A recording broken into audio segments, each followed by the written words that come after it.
इसको इस तरीके से समझें कि हमारे पास देखें इंसुलिन क्या है, इंसुलिन अमाइनो एसिड से मिलकर बनी हुई है, ठीक है। इंसुलिन प्रोटीन है ना, यानी कि पॉलीपेप्टाइड चेन है। तो इंसुलिन में कितने अमाइनो एसिड है? 51 अमाइनो एसिड है, ठीक है। तो उसमें से एक अमाइनो एसिड को निकाल दिया गया, ठीक है। एक अमाइनो एसिड को निकाल दिया गया, उसमें तब्दीली की गई, ठीक है। अच्छा, अब हमारे पास फिर लिखा हुआ डिफरेंट फार्माकोकाइनेटिक प्रॉपर्टीज। इसका मतलब क्या हुआ? इसका मतलब ये हुआ कि बेसिकली फार्माकोकाइनेटिक का मतलब क्या होता है? इसका मतलब ये होता है कि दवाई जिस समय गई और किस तरीके से बिहेव किया, ठीक है। अगर हम बात करें दवाई का ऑनसेट क्या था, यानी कि दवाई ने कितनी देर बाद काम करना शुरू किया, या फिर दवाई का पीक क्या था, पीक यानी कि दवाई कितनी देर बाद खून में बहुत ही अच्छी अमाउंट में थी, हाई अमाउंट में थी, ठीक है। और क्या देखते हैं? ड्यूरेशन, यानी कि दवाई जो थी बॉडी में कितनी देर तक रहेगी। ऑनसेट, पीक एंड ड्यूरेशन, इन तीन चीज़ों का हम फार्माकोकाइनेटिक में बेसिकली स्टडी करते हैं। तो बेसिकली क्या किया गया? अमाइनो एसिड के स्ट्रक्चर में से एक अमाइनो एसिड को निकाला गया, तब्दीली की गई। क्यों किया गया ऐसा? क्योंकि ह्यूमन बॉडी का जो इंसुलिन है वो थोड़ी देर बाद काम करता है, ठीक है। यानी कि उसका काम करने का दौरानिया होता है, थोड़ी देर बाद काम करता है अगर हम वो करें, ठीक है। तो लेकिन अगर अगर डायबिटीज़ का मरीज़ है, ठीक है, तो उसको शुगर का मसला है, तो हमें क्या करना पड़ा? इस स्ट्रक्चर में, इस इंसुलिन के बेसिक स्ट्रक्चर में थोड़ी तब्दीली करनी पड़ी, ठीक है। और तब्दीली करके क्या बनाएगी? डिफरेंट कैटेगरीज बनाई गई। एक इंसुलिन बनाई गई रैपिड एक्टिंग इंसुलिन, और एक बनाई गई हमारे पास लॉन्ग एक्टिंग इंसुलिन, ठीक है।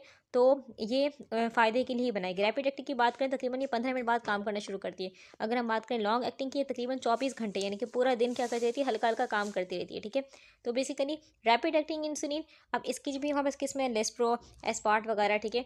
और लॉन्ग एक्टिंग गार्गिन वगैरह, ठीक है। तो दोनों में डिफरेंस है, ठीक है। For example, three in such insulin, Lispro, Aspart, and glulisine have a faster onset and a shorter duration of action than regular insulin because they do not aggregate or form complexes. On the other hand, Glargine and Ritomir are long-acting insulin and show prolonged flat levels of the hormone following injection. पहले यहाँ देख लेते हैं regular insulin. Regular insulin क्या होती है?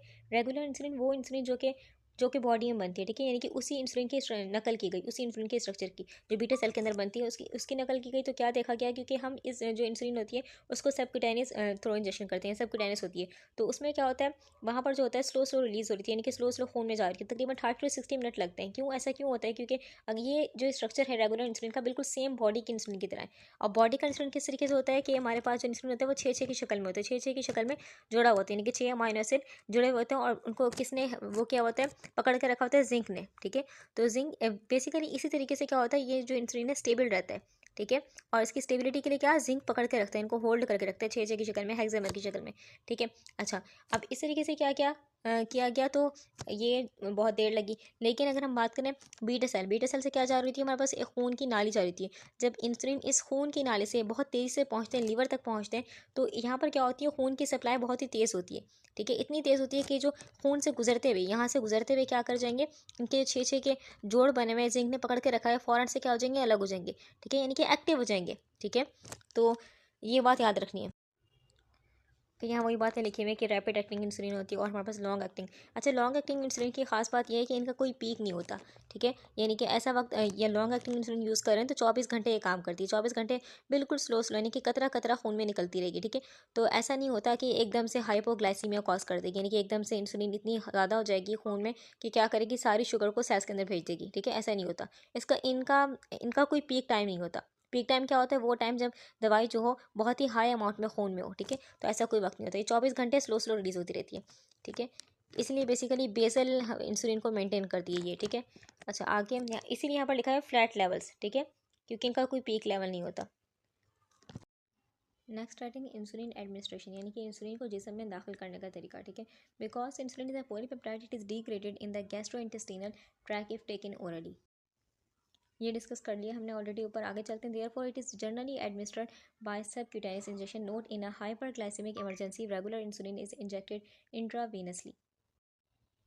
यहाँ पर लिखा हुआ है कि इमरजेंसी कंडीशन में जब खून में शुगर बहुत हाई हो जाए, कीटोएसिडोसिस कंडीशन हो जाए, तो क्या करते हैं? रेगुलर इंसुलिन को बाय आईवी इंजेक्ट करते हैं। लेकिन हम पहले पढ़ा था हमें कि इंसुलिन को हम बाय सबक्यूटेनियस इंजेक्ट करते हैं, लेकिन अब क्या करेंगे इमरजेंसी कंडीशन में?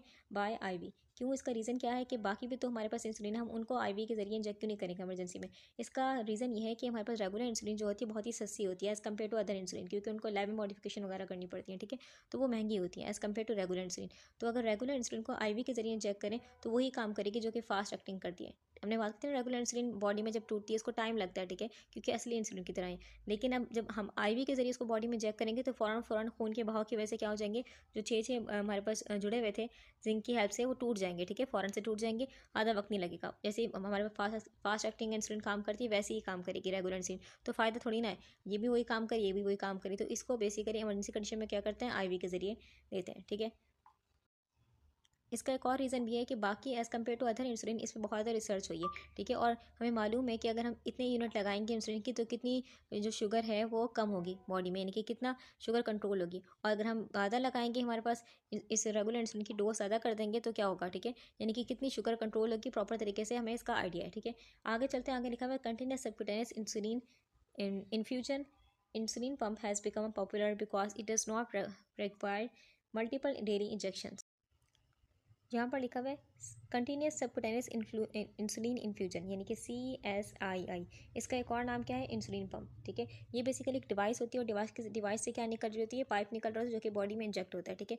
ये क्या करता है, ये इसका फ़ायदा ये है कि इंसुलिन इंजेक्शन से छुटकारा मिल जाएगा, क्योंकि क्या करता है बॉडी में खुद ब खुद बस इसको, इस डिवाइस को बॉडी में क्या करना होता है, प्लेस करना होता है, ठीक है, बॉडी के बाहर। और ये जो पाइप होता है ये बॉडी के अंदर जा रहा होता है, और खुद ब खुद क्या करता है, ये हल्की हल्की अमाउंट में क्या कर रहा होता है, यहाँ पर मॉनिटर पर हमें शो भी हो रहा है कि कितनी हमारे पास के इंसुलिन बॉडी में जा रही है, ठीक है। यानी कि इससे आप बेसल और बोलस इंसुलिन दोनों अपनी कंट्रोल कर सकते हैं, ठीक है। जब खाना खाते हैं, खाना खाने के फ़ौरन बाद या खाना खाने से पहले फ़ौरन से क्या कर देते हैं, एक बटन दबाते हैं, जिससे क्या होता है, बोलस यानी कि बहुत ही हाई अमाउंट इंसुलिन की निकलती है बॉडी में चली जाती है, ठीक है। बस इसको 2 से 3 दिन बाद क्या करना पड़ता है, इसका जो इन्फ्यूजन सेट है यानी कि नीडल का सेट चेंज करना पड़ता है, यानी कि नई नीडल लगेगी और बॉडी में इंजेक्ट की जाएगी, ठीक है। लेकिन इसका फ़ायदा क्या है कि आपको याद नहीं करना पड़ेगा कि आपको इंसुलिन लगानी है नहीं लगानी, क्योंकि खुद ब खुद कंट्रोल कर रहा होता है, यानी कि बोलस आपकी जो बेसल इंसुलिन है वो खुद ब खुद निकल रही थी। बस बोलस को कंट्रोल करने के लिए क्या करना पड़ेगा, यानी कि हाई अमाउंट ऑफ इंसुलिन चाहिए तो क्या करना पड़ेगा, इसका एक एक्स्ट्रा बटन दबाना पड़ेगा, ठीक है। अच्छा, तो हमारे पास यहाँ पर ये लिखा हुआ है, आगे लिखा हुआ है insulin preparation very primarily in their on set of activity and in the duration of activity. Very मतलब मुख्तलिफ है, प्राइमरली यानी कि इंसुलिन जो हमारे पास है, इंसुलिन तो है लेकिन अलग अलग टाइप्स हैं, ठीक है। उनमें किन चीज़ का डिफरेंस आ रहा है, हम 3 चीज़ों का डिफरेंस आ रहा है, ठीक है। एक हमारे पास क्या है कि ऑनसेट, ठीक है, यानी कि जो इंसुलिन की टाइप्स हैं डिफरेंट, वो किस तरीके से डिफरेंट टाइप बन रही हैं। एक तो कि वो कितनी देर बाद बॉडी में असर करेंगी। अगर हम बात करें, हमारे पास है रेगुलर इंसुलिन, ठीक है, वो तकरीबन 30 से 60 मिनट्स के बाद काम करती है, काम करना शुरू करेगी। अगर हम बात करें लॉन्ग एक्टिंग इंसुलिन, तकरीबन 2 से 4 घंटे के बाद काम करना शुरू करेगी, ठीक है। इस तरीके से अगर हम बात करें फास्ट एक्टिंग इंसुलिन, तकरीबन 15-16 मिनट बाद काम करना शुरू करेगी, ठीक है। तो फ़र्क है, सारी इंसुलिन है लेकिन काम जो करने का टाइम है वो टाइम लग रहा है, ठीक है, डिफरेंस है। एक और चीज़ हमारे पास क्या डिफरेंस आता है इंसुलिन की टाइप में, वो होता है ड्यूरेशन, यानी कि कितनी देर तक काम करेंगे। अगर हम बात करें फास्ट एक्टिंग इंसुलिन तो वो बहुत जल्दी काम करके फारिग हो जाएगी। अगर हम बात करें लॉन्ग एक्टिंग इंसुलिन, वो 2 से 4 घंटे बाद काम करना शुरू करेगी लेकिन 24 आवर्स काम करती रहेगी, ठीक है। तो फ़र्क होता है। अब ये फ़र्क क्यों रखा गया, इसका रीज़न क्या है कि हर पर्सन में मसला अलग होता है। किसी पर्सन की क्या होती है, बेसल इंसुलिन काम नहीं कर रही होती और किसी पर्सन की बोलस इंसुलिन, यानी कि दोनों चीज़ों को मेंटेन रखना है, ठीक है। तो अगर किसी पर्सन की बेसल इंसुलिन यानी कि हल्की हल्की इंसुलिन जो निकलनी चाहिए वो नहीं निकल रही, ठीक है, तो क्या होगा, ठीक है, तो उसमें क्या करेंगे, लॉन्ग एक्टिंग इंसुलिन यूज़ करेंगे। क्यों, क्योंकि 24 आवर्स हल्की हल्की निकलती है, ठीक है। तो डिफरेंस है। और अगर किसी की बोलस इंसुलिन यानी कि उसको बहुत ही हाई अमाउंट चाहिए, खाना खाने के फ़ौरन बाद इंसुलिन की चाहिए और नहीं है, तो क्या करेंगे, लॉन्ग एक्टिंग इंसुलिन, ठीक है। तो रीज़न है, ठीक है, हमारे पास। आगे चलते हैं, this is due to the differences in the amino acid sequences of the polypeptide dose site of injection blood supply temperature and physical activity can affect the duration of action of the various preparation। अब ये सारी type का difference क्यों आ रहा है, इस वजह से आ रहा है कि हमने क्या किया, बस 51 अमाइनो एसिड जो होते हैं इंसुलिन में, उसमें से किसी एक अमाइनो एसिड को हटा दिया, उसके बदले कोई और अमाइनो एसिड लगा दी, तो क्या बन गया, रैपिड एक्टिंग। और अगर कोई और अमाइनो एसिड हटा दी तो क्या बन गया, लॉन्ग एक्टिंग। और अगर कोई और सा अमाइनो एसिड हटा दी उसके बदले में कोई और इंसुलिन कोई और अमाइनो एसिड लगा दी तो क्या बन गया हमारे पास, रेगुलर इंसुलिन, ठीक है। तो डिफरेंट टाइप क्यों बनी, क्योंकि हमने उन अमाइनो एसिड्स को हटा दिया, रिप्लेस कर दिया किसी और अमाइनो एसिड से, ठीक है। आगे हमारे पास लिखा हुआ था कि यहाँ पर लिखा हुआ था डोज साइट ऑफ इंजेक्शन। देखें हमारे पास जो इंसुलिन का असर है, ठीक है, वो डिपेंड करता है बॉडी की फिजिकल हालत पर, यानी कि बॉडी किस हालत में। तो हमारे पास कुछ चीज़ें हैं, ठीक है, उसको डिस्कस कर लेते हैं। पहला क्या है, ड्यूरेशन, ठीक है, dose and duration. For example अगर आप 5 यूनिट लगा रहे हैं इंसुलिन के, ठीक है, 5 यूनिट लगा रहे हैं तकरीबन इंसुलिन के, तकरीबन वो 4 घंटे तक आपकी शुगर को कंट्रोल करेगी। तो इस तरीके से अगर आप क्या कर लें, 50 यूनिट लगा लें इंसुलिन के, तो क्या हो जाएगी, वो टाइम ड्यूरेशन बढ़ जाएगा, ठीक है। तो डिपेंड करता है कि आप अगर आप डोज बढ़ाएंगे हल्की सी तो क्या हो जाएगा, आपका ड्यूरेशन भी बढ़ जाएगा। एक चीज़ ये हो गई। सेकंड चीज़ ये हो गई कि अगर आपने फॉर एग्जाम्पल आपने अपने थाई से वगैरह एरिया में लगाया था, ठीक है, या फिर आपने अपने बाजू पे लगाया इंसुलिन, ठीक है, तो होगा क्या, अगर उस हाथ से यानी कि उस हाथ की एक्टिविटी बढ़ा दी, मैकेनिकल काम करने लग गए, उस हाथ से हाथ आपने वर्क कर लिया, ठीक है, तो क्या हो जाएगा, जो मसल्स होंगी वो हरकत करेंगी, तो इससे क्या हो जाएगा, उस इंसुलिन की घुलने की रफ्तार क्या हो जाएगी, बढ़ जाएगी। क्या हो जाएगी, बढ़ जाएगी। तो इंसुलिन जल्दी खून में चली जाएगी और जल्दी ही खून में काम करके ख़त्म भी हो जाएगी, क्योंकि आपने उस जगह को, एरिया को यूज़ कर लिया। हालांकि वो निकलनी स्लो स्लो चाहिए थी, ठीक है। इसीलिए जो प्रेफर किया जाता है एरिया वो होता है बेली का एरिया, ठीक है, पेट वाला एरिया, एब्डोमेन वाला एरिया। क्यों? क्योंकि दोनों एरिया में फैट थे। पेट की बात करें, राई की बात करें, हिप रीजन की बात करें, दोनों में, तीनों में क्या है, फैट रीजन तो है, लेकिन जो हमारे पास पेट और बेसिकली पीछे हिप रीजन है, ठीक है, वो जो होता है हमारे पास ज़्यादा मैकेनिकल उनकी हरकत नहीं होती, ठीक है, एज़ कम्पेयर टू हमारे पास बात करें बाजू वाला एरिया, ठीक है, उसको हम हिलाते रहते हैं तो हमारा मैकेनिकल उसकी वर्किंग होती है। दैट्स वाई जो होता है हमारा बाजू वाला एरिया, अगर उसमें इंसुलिन इंजेक्ट की गई तो बॉडी में वो थोड़ी देर बाद, यानी कि इन दो एरियाज़ के मुकाबले में क्या हो जाएगी, जल्दी ख़त्म हो जाएगी, ठीक है। तो प्रेफरेबल कौन सा होता है हमारे पास, ये वाला बैली वाला एरिया, ठीक है। अच्छा, एक और बात याद रखनी है, हमने जो इंसुलिन की इंजेक्शन लगाते हैं वो कहाँ लगाते हैं, फैट लेयर में, ठीक है, मसल्स में नहीं लगाते हैं, मसल वाले एरिया में। क्यों? क्योंकि मसल में क्या होती है, खून की सप्लाई हाई होती है। अगर वहाँ लगाएंगे तो क्या हो जाएगा, फ़ौरन से खून में चला जाएगा और जल्दी काम करके ख़त्म हो जाएगा। हमें क्या चाहिए, स्लो स्लो चाहिए कि इंसुलिन स्लो स्लो बॉडी में जाए, ठीक है। तो फैट वाले एरिया में क्या होता है, यानी कि फैट जो लेयर होती है उसमें क्या होती है, खून की supply as compare to muscle layer क्या होती है, कम होती है। दैट्स वाई फैट वाली लेयर को प्रेफर करते हैं। एक और चीज़ जो डिपेंड करती है इंसुलिन लगाने पर, वो बेसिकली है खून की सप्लाई, ठीक है, ब्लड सप्लाई। अगर ब्लड सप्लाई जिस रीजन में ज़्यादा है आपने वहाँ लगा दी तो क्या हो जाएगा, फ़ौरन से इंसुलिन काम करके ख़त्म हो जाएगी। वही बात अगर मसल वाले एरिया में लगा दी तो क्या हो जाएगा, फ़ौरन इंसुलिन काम करेगी, यानी कि जल्दी काम करेगी और जल्दी ख़त्म हो जाएगी, ठीक है। तो इस बात का ख्याल रखना है। एक और चीज़ हमारे पास होती है कि टेम्परेचर। फॉर एग्जाम्पल आपने बाजू वाले एरिया में लगाया था, ठीक है, वहाँ पर कोई गर्म पट्टी रख दी या फिर नहा लिया गर्म पानी से, ऐसा कुछ कर लिया, तो क्या हो जाएगा, इंसुलिन जो होगी, देखें, गरमाइश से क्या होगा, हमारी बॉडी में जब गरमाइश फील बेसिकली होती है तो क्या होता है, हमारे पास हमारे खून की नालियाँ वो क्या हो जाती है, फैल जाती हैं। जब फैल जाएंगी तो क्या हो जाएगा, खून का फ्लो बढ़ जाएगा। जब फैल गई, खून का फ्लो बढ़ गया, तो इंसुलिन जो होगी वो भी क्या हो जाएगी, ज़्यादा जल्दी, एक तो मेल्ट हो गई, दूसरा क्या हो जाएगी, हमारे पास इंसुलिन बोल सकते हैं कि फ़ौरन फ़ौरन से क्या हो जाएगी, खून में बह जाएगी, चली जाएगी, ठीक है। तो जल्दी काम करके ख़त्म हो जाएगी। वही बात, टेम्परेचर भी बहुत बड़ा इफेक्ट डालता है। अगर टेम्परेचर हाई होगा, गर्माइश होगी, ठीक है, तो फ़ौरन से काम करके ख़त्म हो जाएगी। आगे लिखा हुआ है, insulin is inactivated by insulin degrading enzyme also called insulin protease which is found mainly in the liver and kidney. पहले हम बात करते हैं नेचुरल इंसुलिन की। नेचुरल इंसुलिन जो होती है इसकी इसकी जो लाइफ होती है बहुत ही शॉर्ट होती है, ठीक है। होता है कि हमारे पास सेल जो होते हैं, सेल के रिसेप्टर पर जाकर जब लगती है इंसुलिन, तो क्या होता है, हमारे पास सेल रिसेप्टर के यानी कि इंसुलिन लगी यहाँ पर, ठीक है, सेल क्या कर लेगा, इस इंसुलिन को अपने अंदर खींच लेगा। इसको हम कहते हैं इंटरनलाइजेशन, ठीक है। इसके अंदर अपने अंदर खींच लिया, अब ये क्या हो गया, रिसेप्टर खाली हो गया और इस इंसुलिन को क्या कर दिया, अंदर ही ख़त्म कर दिया, ठीक है। डिग्रेडिंग एंजाइम होते हैं जो कि क्या करते हैं, इस इंसुलिन को तोड़ देते हैं, ठीक है। खून में भी ऐसे एंजाइम होते हैं और सेल के अंदर भी होते हैं जो कि क्या करते हैं, इंसुलिन को तोड़ के ख़त्म कर देते हैं, ठीक है। तो इस तरीके से इंसुलिन की जो लाइफ होती है बहुत ही शॉर्ट होती है, ठीक है। यहाँ पर लिखा हुआ है also called insulin protease. Protease enzyme यानी कि वो एंजाइम जो कि क्या करे, प्रोटीन को तोड़े। तो इंसुलिन क्या है, बेसिकली मैंने पढ़ा था ना कि short protein long peptide chain है, ठीक है। तो वही बात यहाँ पर लिखी हुई है कि ये एंजाइम क्या करता है, इंसुलिन को तोड़ता है, ठीक है। डिग्रेडिंग एंजाइम यानी कि तोड़ देगा।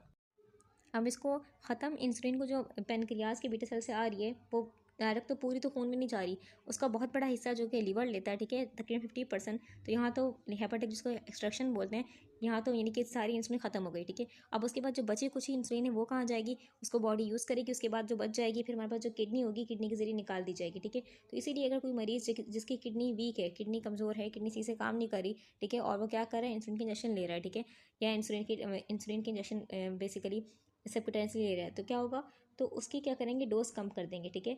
उसकी डोज कम क्यों करेंगे, क्योंकि अब उसकी किडनी वीक है, ठीक है। उसकी किडनी में निकलने में क्या होगा, टाइम लगेगा, उस इंसुलिन को निकलने में टाइम लगेगा, यानी कि उसकी बॉडी में काफ़ी देर तक इंसुलिन रहेगी, तो इसके लिए क्या कर देंगे, डोज को कम कर देंगे। Adverse reaction to insulin. The symptoms of hypoglycemia are the most serious and common adverse reaction to an excessive dose of insulin. अगर इंसुलिन की डोज हाई होगी तो क्या हो जाएगा, इसका सबसे बड़ा रिस्क और सबसे बड़ा खतरा क्या होता है कि हाइपोग्लाइसीमिया हो सकती है, यानी कि खून में शुगर कम हो सकती है, ठीक है। क्योंकि अगर इंसुलिन की डोज हाई होगी फॉर एग्जांपल, तो क्या करेगी, जितनी भी शुगर खून में वो क्या करेगी, उनको फ़ौरन फ़ौरन से बॉडी के सेल्स के अंदर भेज देगी, और इस तरीके से क्या हो जाएगा, खून में शुगर का एक फिक्स अमाउंट होना चाहिए था वो नहीं होगा, ठीक है। तो हाइपोग्लाइसीमिया हो जाएगा। आगे लिखा है हमारे पास long term diabetic patient commonly do not produce adequate amounts of the counter regularly hormone glucagon, epinephrine, cortisol, and growth hormone, which normally provides an effective defense against hypoglycemia. यहाँ पर लिखा है वो मरीज़ जिनको बहुत टाइम से यानी कि 10-15 साल हो चुके हैं और डायबिटीज़ चलती हुई आ रही है, तो उनमें क्या होता है, मसला अक्सर होता है कि counter regulatory hormones glucagon, epinephrine, cortisol और ग्रोथ हार्मोन, ठीक है।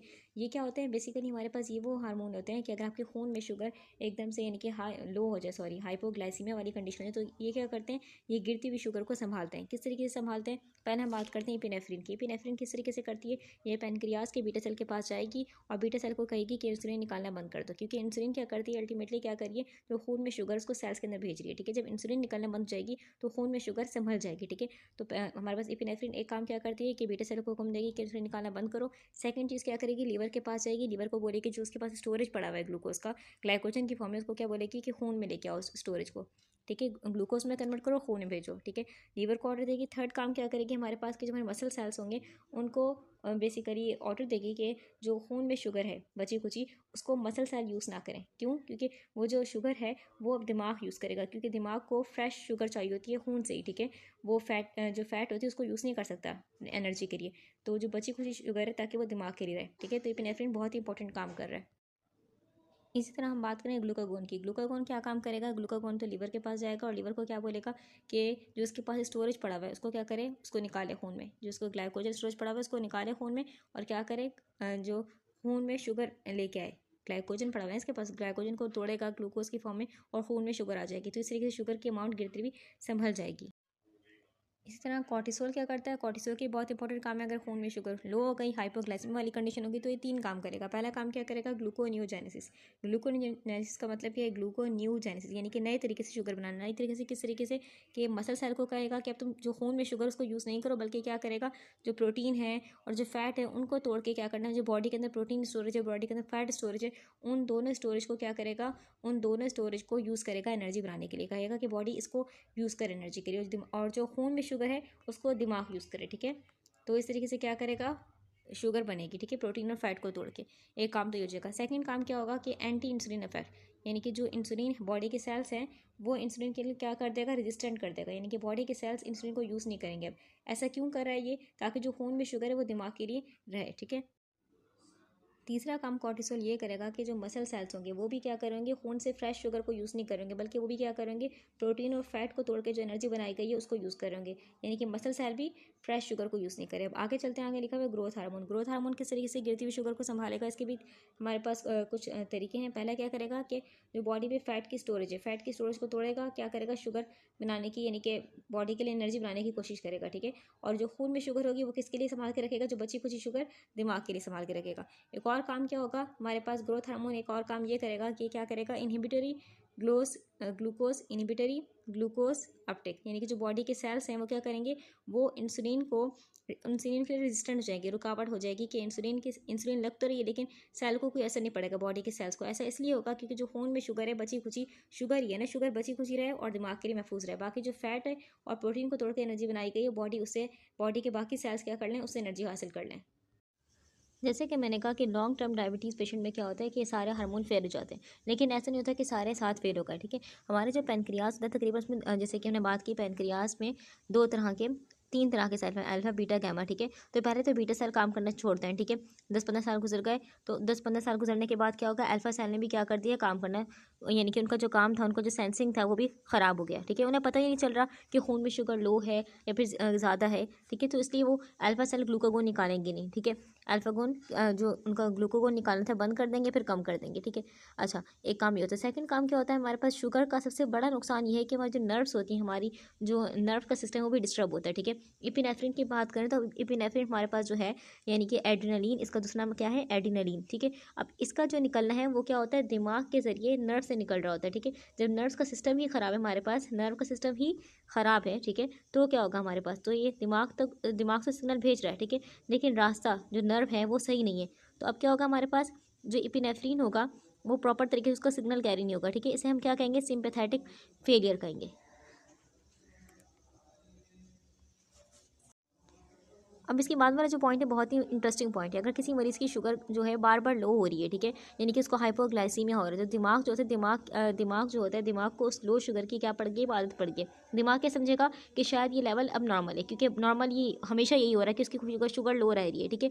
तो अब इसलिए वो जो कॉर्टिसोल, ग्रोथ हार्मोन, एपिनेफ्रिन वगैरह को निकलने का ऑर्डर नहीं देगा, ठीक है, इन तीनों के निकलने का ऑर्डर नहीं देगा, ठीक है। अब इसे क्या कहते हैं, इसे हम कहते हैं डिफेक्टिव काउंटर रेगुलेशन, यानी कि जिसम ने क्या कर लिया, अपना डिफेंस सिस्टम क्या कर दिया, ऑफ कर दिया, क्योंकि वो बार बार उसकी शुगर लो हो रही है, ठीक है, उससे वो क्या समझा, उसने बॉडी की डिफेंस सिस्टम समझा कि अब यही चीज़ नॉर्मल है। अच्छा, ऐसा नहीं होता कि सारे एक साथ काम करना छोड़ देंगे, ऐसा नहीं होता, बल्कि फ़र्क होता है टाइमिंग का, ठीक है। टाइमिंग और रिलीज़ का फ़र्क होता है। फॉर एग्जांपल जैसे कि बात करें, कॉर्टिसोल और ग्रोथ हार्मोन इतना स्लो निकल रहे हैं कि मरीज़ जो है बेहोश भी हो चुका है। इतनी शुगर लो थी उसकी, बेहोश हो चुका है शुगर लो होने की वजह से, लेकिन ये इतनी देर बाद निकले कॉर्टिसोल और ग्रोथ हार्मोन, ठीक है। तो यानी कि किसी में टाइमिंग ख़राब हो जाएगी, किसी में बिल्कुल निकलना ही बंद हो जाएंगे, ठीक है। तो डिपेंड करता है। Other adverse reactions include weight gain, lipostrophy, less common with human insulin, allergic reaction, and local injection site reaction. Diabetes with renal insufficiency may require adjustment of the insulin dose. ठीक है, पहला हमारे पास जो adverse reaction लिखा है वो लिखा है वेट गेन, यानी कि इंसुलिन के इंजेक्शन लगाने से क्या हो रहा है, वेट गेन हो रहा है, ठीक है। इसका रीज़न क्या है, इसका रीज़न ये है, फॉर एग्जांपल अगर एक पर्सन है, ठीक है, इसको डायबिटीज़ था, ठीक है, और उसने इंसुलिन इंजेक्शन नहीं इंटेक कर रहा था, तो हो क्या रहा था, हमारे पास जो इसकी यानी कि शुगर थी, अगर इसकी शुगर हाई भी थी खून में, तो क्या हो रही थी, वो यूरिन के जरिए बाहर निकल रही थी, यानी कि एक बहुत बड़ा हिस्सा कैलोरीज का क्या कर रहा था, ज़ाया कर रहा था ये, ठीक है। तो इसका वजन जो हो रहा था वो हल्का हो रहा था, ठीक है, क्योंकि इसकी शुगर यूज़ नहीं हो रही थी, तो ये दुबला पतला था। लेकिन जब इसने इंसुलिन लेना शुरू किया तो इसकी क्या हो गई, इसकी जो इंसुलिन थी उसने क्या किया, जो शुगर थी हाई शुगर, ठीक है, अगर वो खाने के बाद वर्कआउट नहीं कर रहा, थोड़ा सा हल्का फुल्का मसल को यूज़ नहीं कर रहा, तो क्या हो जाएगी, उसकी शुगर जो कि खून में हाई रहेगी। और इंसुलिन क्या है, इंसुलिन एक एनाबोलिक हार्मोन है, एनाबोलिक, ठीक है। क्या करेगा इंसुलिन, सारी शुगर को, जितनी भी शुगर है, सारी शुगर को बॉडी के सेल्स के अंदर भेज देगा, ठीक है। तो बॉडी के सेल्स के अंदर स्टोरेज करवाएगा फैट लेयर में, ठीक है। स्टोरेज होगी तो क्या हो जाएगा, मोटापा आ जाएगा, ठीक है। तो इंसुलिन के यूज़ करने से अक्सर क्या होता है, मरीजों में मोटापा आ जाता है, यही रीज़न होता है कि वो क्या कर रहे होते हैं, यूज़ नहीं कर रहे होते, ठीक है। और अगर कोई मरीज़ ऐसा है कि उसको हाइपोग्लाइसीमिया के डर से, यानी कि हाइपोग्लाइसीमिया यानी कि खून में शुगर लो होने के डर से क्या करे, ज़्यादा ईटअप करे, इसको हम कहेंगे डिफेंसिव ईटिंग। डिफेंसिव ईटिंग से क्या होगा, अब डिफेंसिव ज़्यादा खाना खा रहा है, दूसरा तो क्या हो जाएगा, उसके खून में शुगर हाई है। जब खून में शुगर हाई है, वो तरीका तो बंद हो गया ना कि यूरिन के जरिए नहीं निकलेगी, यूरिन के जरिए नहीं निकलेगी शुगर। अब क्या होगा, अब हमारे पास जो इंसुलिन के इंजेक्शन लगा रहे हैं वो क्या करेगी, इंसुलिन बॉडी के सेल्स के अंदर भेजेगी, ठीक है। अब बॉडी के सेल्स के अंदर भी जगह फुल होगी तो क्या होगी, फैट लेयर में स्टोरेज करवाएगी, ठीक है। तो इस तरीके से क्या हो जाएगा, मोटापा हो जाएगा, मोटापा, ठीक है। डिफेंसिव ईटिंग और हमारे पास ये जो कंडीशन है हाई शुगर मिला के क्या करें, मोटापा कॉज करें, वेट गेन, ठीक है। बहुत ही हम बोल सकते हैं कॉमन एडवर्स इफेक्ट है डायबिटीज़ का। इंसुलिन एक फैट बिल्डिंग हार्मोन है, ठीक है। फैट बिल्डिंग हार्मोन क्यों, क्योंकि ये एक एंटी लिपोराइटिक है। एंटी लिपोराइटिक का मतलब क्या, यानी कि वो एंजाइम जो कि क्या करते हैं, चर्बी को तोड़ते हैं, उन एंजाइम को रोक देती है। दूसरा काम इंसुलिन ये करती है कि इंसुलिन एक्सिस ग्लूकोज को, यानी कि ग्लूकोज अगर खून में ज़्यादा है तो क्या करेगी, उस एक्सिस ग्लूकोज को फैट में कन्वर्ट करवा के, यानी कि फैटी एसिड की शक्ल में कन्वर्ट करवा के क्या करेगी, बॉडी में स्टोर करवा देगी, ठीक है, जिसको हम कहेंगे लाइपोजेनेसिस, ठीक है। तो एक काम ये करती है, यानी कि फैट बिल्डिंग हार्मोन हमने कहा था, उसके रीज़न सामने आ रहे हैं। थर्ड रीज़न हमारे पास क्या है, क्यों कह रहे हैं ऐसा, कि हमारे पास जो लीवर है और हमारे पास फैट सेल्स हैं, ठीक है, उनमें जो फैटी एसिड्स बनते हैं, ठीक है, उन एंजाइम को क्या कर देगी, एक्टिवेट कर देगी। इसका मतलब क्या हुआ, यानी कि लाइपोजेनेसिस में हेल्प करेगी, यानी कि फैट सेल्स बनेंगे, ठीक है। तो इंसुलिन तीन काम करिए, एक तो हमारे पास जो फैट सेल को तोड़ रहे हैं उनको रोक रही है, और एक्सिस ग्लूकोज को फैट में कन्वर्ट करा रही है, और क्या कर रही है, फैटी एसिड बनवाने में हेल्प कर रही है।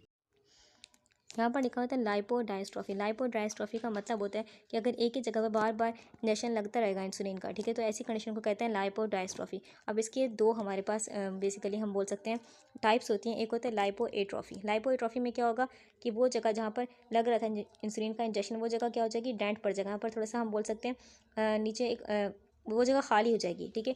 ये जो होता था ये बहुत कॉमनली मसला था पहले ज़माने की इंसुलिन का, क्योंकि पहले ज़माने की जो इंसुलिन थी वो हासिल की जा रही थी एनिमल्स से, ठीक है, काउस वगैरह से, ठीक है। तो उनका जो स्ट्रक्चर था इंसुलिन का और ह्यूमन का इंसुलिन का स्ट्रक्चर वो 100% मैच नहीं करता, ठीक है। तो दैट्स वाई बॉडी का डिफेंस सिस्टम एक्ट करता और वो जगह डेंट पड़ जाता है, ठीक है। तो वो बॉडी के डिफेंस सिस्टम के रिएक्शन की वजह से ऐसा होता है, ठीक है। लेकिन अब ऐसा नहीं होता। अब क्या होता है, लाइपोएट्रोफी। लाइपोएट्रोफी का मतलब क्या है, इसका मतलब ये कि वो जगह जहाँ पर लगाया जा रहा है इंसुलिन का इंजेक्शन, वो जगह क्या हो जाएगी, थोड़ी मोटी हो जाएगी, थोड़ा ऊपर उठ जाएगा। ऐसा क्यों होगा, क्योंकि इंसुलिन क्या एक एनाबॉलिक हार्मोन है, ठीक है। अब यहाँ पर हम कहाँ लगा रहे हैं, फैट लेयर में लगा रहे हैं, तो जो फैट सेल्स हैं अगर कंटिन्यूसली वहाँ लगती रहेगी, इंजेक्शन लगता रहेगा, तो क्या हो जाएगा, एक वक्त आएगा कि वो फैट सेल क्या हो जाएगा, थोड़ा साइज में बड़ा हो जाएगा। ठीक है, तो बहुत सारे सेल जब साइज में बड़े होंगे तो आपको एक विजिबल फर्क नजर आएगा कि वो जगह क्या हो जाएगी, सख्त हो जाएगी और थोड़ी ऊपर उठी हुई हो जाएगी। ठीक है, तो अगर यहाँ दोबारा लगा रहे हैं इंजेक्शन तो कोई फ़ायदा नहीं होगा, क्योंकि अब ये जगह क्या है, सख्त, और यहाँ पर जो बेसिकली शुगर का कंट्रोल है ना, वो सही तरीके से नहीं होगा, क्योंकि बहुत ही स्लो हमारे पास क्या जा रही होगी, खून में शुगर जा रही होगी, तो शुगर कंट्रोल इस तरीके से सही नहीं होगा। ये आमतौर से लाइपो हाइपरट्रॉफी ये बिकॉज ऑफ हम बोल सकते हैं कि हमारी अपनी गलती की वजह से होता है, क्योंकि अगर आप फॉर एग्जाम्पल आपने इंसुलिन लगा रहे हैं, बॉडी में इंजेक्ट कर रहे हैं, ठीक है, तो आपको जो नीडल है, नीडल को चेंज करना पड़ता है। नीडल को चेंज नहीं करें तो नीडल जो होती है बिल्कुल अपनी आखिरी जो नीडल है, ठीक है, यहाँ इस पॉइंट से क्या होता है, ये हल्की सी माइक्रोस्कोपिक क्या हो जाएगी, थोड़ी सी टेढ़ी वगैरह ऐसा कुछ हो जाएगा, तो क्या हो जाएगा, इसकी नीडल थोड़ी मोटी हो गई। ठीक है, जब बॉडी में इंजेक्ट कर रहे हैं तो क्या हो रहा है, बार बार एक ही जगह इंजेक्ट किए जा रहे हैं और रोटेशन भी नहीं कर रहे। ठीक है, आप बार बार बैली रीजन में ही किए जा रहे हैं, तो क्या हो जाएगा, ये मसला हो जाएगा। ठीक है, तो इसलिए कहते हैं रोटेशन करनी चाहिए और बार बार जो यानी कि जितने दिन बाद आपको नीडल चेंज करनी है उतने बार नीडल को चेंज करें। ठीक है, और एक और कंडीशन ये भी होती है कि अगर आप नीडल एक ही यूज़ किए जा रहे हैं, चेंज भी नहीं कर रहे हो, एक ही यूज़ किए जा रहे हैं, तो क्या होता है, अक्सर इन्फेक्शन वगैरह हो सकता है। ठीक है, स्वेलिंग इन्फेक्शन वगैरह कॉमन है। फिर इसके बाद लिखा हुआ है एलर्जिक रिएक्शन। ठीक है, अब इंसुलिन के यूज़ करने से एलर्जिक रिएक्शन किस तरीके से हो रहा है, देखिए इसके पीछे क्या रीज़न है। इंसुलिन जो होता है, अब इंसुलिन के आप फॉर एग्जाम्पल ये शीशी ले रहे हैं, इंसुलिन की एक शीशी में सिर्फ इंसुलिन थोड़ा ना है, उसमें प्रेजर्वेटिव भी हैं, यानी कि उसमें एडिटिव्स हैं, यानी कि वो चीज़ें जो कि क्या करें, इस इंसुलिन को ख़राब ना होने दें। ठीक है, अगर हम बात करें इसमें, जैसे कि अगर हम बात करते हैं इंटरमीडिएट एक्टिंग इंसुलिन की, ठीक है, तो उसमें क्या होता है, प्रोटीमीन होता है। प्रोटीमीन बेसिकली क्या है, प्रोटीन है। ठीक है, अब ये प्रोटीमीन क्यों डाला गया, ये इसलिए इंसुलिन में डाला गया ताकि वो क्या करे, धीरे धीरे असर करे। ठीक है, तो इंटरमीडिएट एक्टिंग इंसुलिन की बात करें तो उसमें इंसुलिन के साथ क्या है, प्रोटामीन भी है। ठीक है, तो एक चीज़ इजाफा हो गया ना, तो किसी किसी पर्सन को क्या होता है, इस चीज़ से एलर्जी होती है। ठीक है, अच्छा अब एक और बात करते हैं। ठीक है, हमारे पास इंसुलिन है, ठीक है, अब इसकी शीशी में क्या है, जिंक भी है, इसमें फिनोल भी हो सकता है, इसमें क्रिसोल भी हो सकता है। ये सब क्या होते हैं, प्रिजर्वेटिव, यानी कि इस इंसुलिन को ख़राब होने से बचाएंगे। ठीक है, तो ये सब क्या है, एडिटिव है, और ये बेसिकली फ़ायदे के लिए है कि इंसुलिन ख़राब नहीं होगी। ठीक है, लेकिन किसी किसी पर्सन को इन चीज़ों से एलर्जी होती है। ठीक है, अच्छा पहले ज़माने में क्या होता है, पहले ज़माने में और खैर अब भी होता है कि पहले ज़माने में तो अगर हम बात करें कि इंसुलिन के साथ क्या बनाए थे, लैटेक्स डाले थे, लैटेक्स। अब लैटेक्स क्या होता है, लैटेक्स बेसिकली हम बोल सकते हैं रबड़ की एक किस्म है। ठीक है, अब भी देखा होगा आपने, अक्सर जो इंसुलिन की बोतलें होती हैं उनके ऊपर लगा होता है एक कैप होता है, वो कैप उसमें जब डालते हैं इंजेक्शन, ठीक है, तो चली जाती है सुई। ठीक है, यानी कि रबड़ का एक बना हुआ कैप होता है, लैटेक्स से बना होता है बेसिकली। ठीक है ना, तो जब सुई डालते हैं तो क्या होता है, बिल्कुल माइक्रोस्कोपिक, आपको दिख नहीं रहा लेकिन बिल्कुल माइक्रोस्कोपिक लेवल पर क्या हो गया, वो रबड़ कहाँ चली गई, इंजेक्शन कहाँ चली गई। ठीक है, और जब बंदे के अंदर हम लगाएंगे इंजेक्शन, ठीक है, तो क्या होगा, तो उसको इस रबड़ से बेसिकली एलर्जी थी, उसको लग रहा होगा इस इंसुलिन से नहीं होती है, अक्सर इस रबड़ से होती है। ठीक है, तो आजकल तो ऐसे ढक्कन फ्री भी हमारे पास, यानी कि इस लैटेक्स फ्री भी हमारे पास इंसुलिन आ रही है। ठीक है, तो पहले ज़माने में होता है। ठीक है, अच्छा अब हमारे पास एक और चीज़ होती है कि लेकिन आजकल तो क्या हो रहा है, खैर कि अब जो इंसुलिन का स्ट्रक्चर है वो बिल्कुल 100% यानी कि ह्यूमन इंसुलिन का ही हम वो कर रहे हैं ना, कि उसमें तब्दीली कर रहे हैं। उसकी 51 अमाइनो एसिड है, हमने क्या किया, एक अमाइनो एसिड को निकाला, उसकी जगह कोई और अमाइनो एसिड लगा दी ताकि वो क्या बन जाए, लॉन्ग एक्टिंग बन जाए, और किसी और अमाइनो एसिड को चेंज किया तो उसकी जगह क्या बन गया, शॉर्ट एक्टिंग बन गया। यानी कि हमने इंसुलिन जो स्ट्रक्चर था वो ह्यूमन का ही लिया, लेकिन उसमें अमाइनो एसिड को चेंज कर दिया और उसकी जगह क्या बना लिया, long acting, rapid acting, short acting अपने हिसाब से इंसुलिन बना ली। ठीक है, ताकि बेसिकली हम ड्यूरेशन ऑफ एक्शन से बोल सकते हैं चेंज कर लिया। ठीक है, लेकिन कभी कभी क्या होता है, बॉडी जो होती है, बॉडी का नेचुरल डिफेंस सिस्टम वो इस छोटी सी तब्दीली को भी क्या करता है, एक्सेप्ट नहीं कर रहा होता। ठीक है, और एलर्जी रिएक्शन स्टार्ट कर देता है। ठीक है, अच्छा अब एलर्जी रिएक्शन दो तरह के होते हैं हमारे पास। एक होता है हमारे पास लोकल एलर्जिक रिएक्शन, यानी कि आपने जहाँ लगाया था इंजेक्शन वहाँ पर क्या हो जाएगी, रेडनेस वगैरह हो जाएगी, ये तो बहुत कॉमनली होता है और थोड़ी देर बाद खत्म हो जाता है। लेकिन एक होता है हमारे पास systemic allergic reaction. Systemic allergic reaction मतलब कि यानी कि पूरी बॉडी में एलर्जी, यानी कि आपके जिस्म पे छाले पड़ जाएंगे, सांस लेने मुश्किल हो रही है। ठीक है, अब ये कंडीशन कौन सी हो जाएगी, एनाफाइलैक्सिस, बहुत ही खतरनाक कंडीशन, यानी कि अब ये पूरी बॉडी का सिस्टमिक एलर्जिक रिएक्शन हो गया। ठीक है, ये बहुत ही रेयर होता है, बहुत ही कम होता है। ठीक है, बहुत ही कम होता है लेकिन बहुत ही खतरनाक होता है, जानलेवा कंडीशन है एनाफाइलैक्सिस। डायबिटीज़ के मरीज़ों की बात करें तो उसमें क्या होता है, उसमें जो इंसुलिन, अगर नेचुरल इंसुलिन की बात करें, कुदरती इंसुलिन वो भी, और जो हम इंसुलिन बाय इंजेक्शन यूज़ कर रहे हैं, दोनों दोनों जो होती हैं बॉडी में जा रही हैं। ठीक है, लेकिन फ़र्क है, नेचुरल इंसुलिन जो है पहले कहाँ जा रही है, लीवर में। लीवर क्या कर रहा है, 50% हिस्सा यूज़ कर रहे हैं इंसुलिन का, यानी कि हेपाटिक एक्सट्रैक्शन हो रही है, बाकी जा रहा है हिस्सा खून में, यानी कि बहुत ही कम हिस्सा पहुँच रहा है खून में। ठीक है, तो एज़ कम्पेयर टू अगर हम बात करें नेचुरल इंसुलिन में, ठीक है, किडनी का रोल इतना नहीं है, यानी कि जो बची कुछ इंसुलिन में उसको साफ कर रही है किडनी। ठीक है, लेकिन अगर हम बात करें इंसुलिन जो लग रही है इंजेक्शन के थ्रू, तो उसमें क्या हो रहा है, उसमें हमारे पास डायरेक्ट इंसुलिन कहाँ जा रही है, खून में, यानी कि लीवर वाला हिस्सा क्या हो रहा है, बाईपास हो रहा है। लीवर के पास जो इंस्ट्रक्शन जा रही थी 50% वो नहीं जा रही, डायरेक्ट खून में जा रही है, ठीक है। तो इस इंसुलिन में क्या होता है, किडनी का बहुत बड़ा रोल है, ठीक है। अगर इसमें किडनी खराब है, किसी पर्सन की किडनी खराब हो गई यानी कि रीनल इंसफिशिएंसी, तो क्या होगा, हमारे पास जो अमाउंट होगी इंसुलिन की वो ज़्यादा देर तक क्या रहेगी, खून में हाई रहेगी, ठीक है। अब क्या होगा हमारे पास, अब जो होगा पैनक्रियास के बीटा सेल सेंस कर लेंगे, इस चीज़ को महसूस कर लेंगे, वो क्या करेंगे, अब वो बनाएंगे भी कम इंसुलिन, क्योंकि ऑलरेडी क्या है, खून में इंसुलिन हाई है, ठीक है। तो क्या करेंगे, कम इंसुलिन बनाएंगे, ठीक है। और एक और काम क्या होगा कि अब लीवर की जिम्मेदारी क्या होगी, डबल होगी। लीवर क्या करेगा, अब ज़्यादा इंसुलिन को अपने पास रखेगा, जो इसके पास आएगी, ठीक है, उसका उसका एक्सट्रैक्शन जो होगा ज़्यादा करेगा, ठीक है, क्योंकि खून में क्या है, इंसुलिन हाई है। एक और बहुत ही इंपॉर्टेंट पॉइंट, अगर रीनल इंसफिशिएंसी यानी कि किडनी खराब हो गई तो क्या होगा, हमारे पास एक और अहम चीज़ होगी कि क्या हो जाएगी, शुगर लो हो जाएगी। क्यों, यानी कि हाइपोग्लाइसीमिया का रिस्क होता है। क्यों ऐसा क्यों कह रही हूँ, क्योंकि हमारे पास जो किडनी होती है, किडनी के पास भी एबिलिटी है कि किडनी के पास एंजाइम है ऐसे जो कि क्या कर सकते हैं, जो कि नॉन शुगर चीज़ों को शुगर में यानी कि ग्लूकोज में बदल सकते हैं, ठीक है। फॉर एग्जाम्पल अगर हम बात करें अमाइनो एसिड्स हैं, तो किडनी क्या करेगी, किडनी के पास एंजाइम है जो कि क्या करेगा, उस अमाइनो एसिड को चेंज कर देगा, क्या बन जाएगा, ग्लूकोज बन जाएगा, और खून में जो ग्लूकोज लो है उसकी कंडीशन को पूरा करेगा, उसकी ज़रूरत को पूरा करेगा, ठीक है। तो अगर किडनी का बेसिकली हम बोल सकते हैं, तकरीबन जो नई शुगर बन रही थी, नई शुगर का 20 से 25% हिस्सा किडनी बना रहा होता है, ठीक है। तो जब किडनी ही खराब है तो 20 से 25% हिस्सा ये तो अब छोड़ ही दें, यानी कि ये नहीं बन रहा, ठीक है। तो इनके खून में शुगर लो हो जाती है, ठीक है। तो इसलिए ये बात यहाँ पर इंपॉर्टेंट थी, बता दी।